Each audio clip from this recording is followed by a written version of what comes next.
Good daughters never say no to their parents. My father wanted me to get married, and all I said was, if that makes you happy, I'll say yes. And of course, it was never a happy marriage. Just about after 2 years of getting married, about 9 years ago, I met a car accident. Somehow my husband fell asleep and the car fell in the ditch.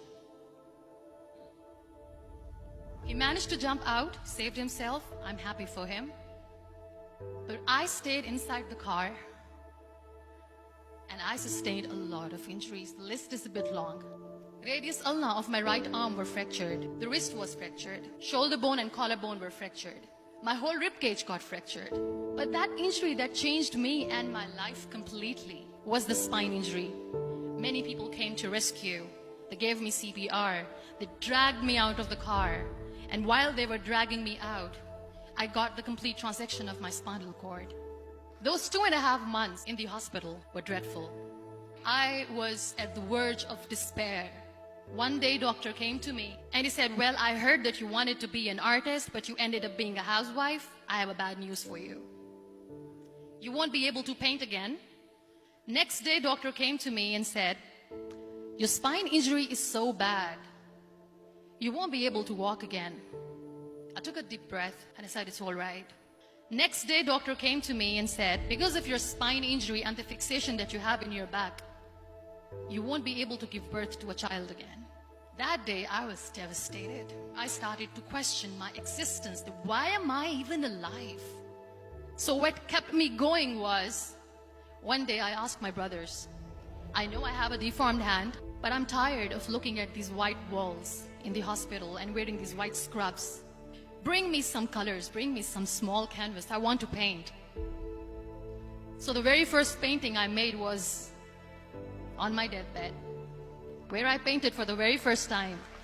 What an amazing therapy it was. Without uttering a single word, I could paint my heart out. I could share my story. People used to come and say, what lovely painting, so much color. Nobody could see the grief in it. Only I could. And that day I decided that I'm going to live life for myself. I am not going to be that perfect person for someone. I am just going to take this moment and I will make it perfect for myself. That I'm going to fight my fears. So I wrote down one by one all those fears. And I decided that I'm going to overcome these fears one at a time. You know what was my biggest fear? Divorce. But the day I decided that this is nothing but my fear, I liberated myself by setting him free.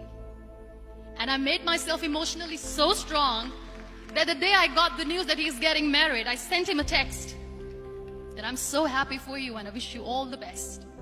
And he knows that I pray for him today.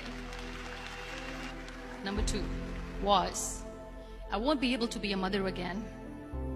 And that was quite devastating for me. But then I realized there are so many children in the world, all they want is acceptance. So there is no point of crying, just go and adopt one. And that's what I did.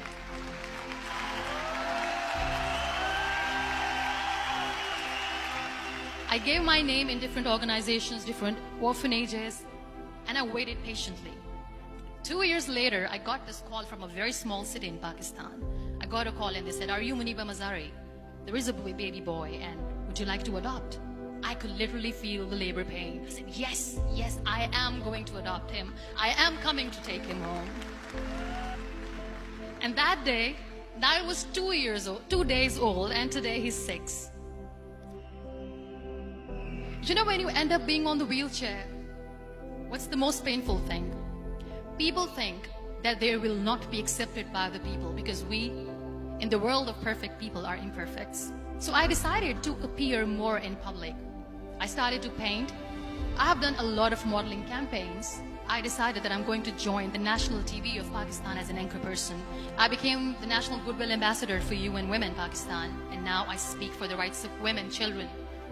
I was featured in BBC 100 Women for 2015. I'm one of the Forbes 30 under 30 for 2016. So when you accept yourself the way you are, the world recognizes you. It all starts from within.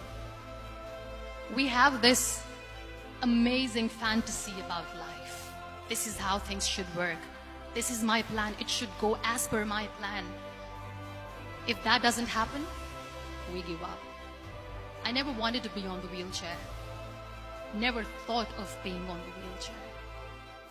This life is a test and a trial, and tests are never supposed to be easy. So when you are expecting ease from life, and life gives you lemons, then you make the lemonade, and then do not blame life for that.